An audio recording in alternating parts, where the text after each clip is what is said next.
5 তারিখ গেছে, আজকে 8 মাস পার হয়েছে মাত্র। আজকেও ঢাকা শহরে মিছিল হয়েছে, ফ্যাসিবাদের মিছিল একটা হয়েছে, গতকালকে হয়েছে, পরশু দিন হয়েছে।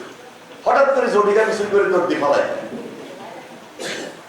এরা যারা অপরাধী, যারা অন্যায়কারী, যারা ষড়যন্ত্রকারী, যারা খুনি, রক্তের দাগ এখনো শুকায় নাই, তারাই অপকর মোকাবিলা করতেছে, যেটা হাসিনার নেতৃত্বে বিগত 16-17 বছর করছে।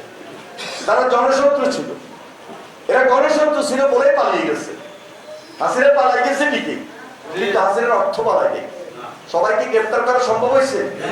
এখন পর্যন্ত বিচার কিন্তু দৃশ্যমান না। হাসিনার বিচার কিন্তু এখনো শুরুই হয়, দৃশ্যমান না। দ্রুত বিচার করতে হবে।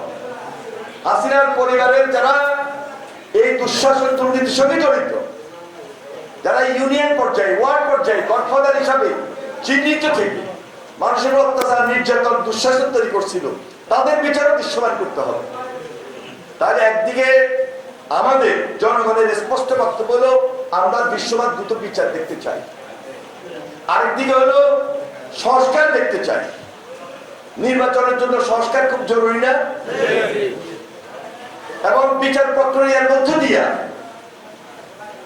এই আওয়ামী লীগ নিষিদ্ধ করতে হবে।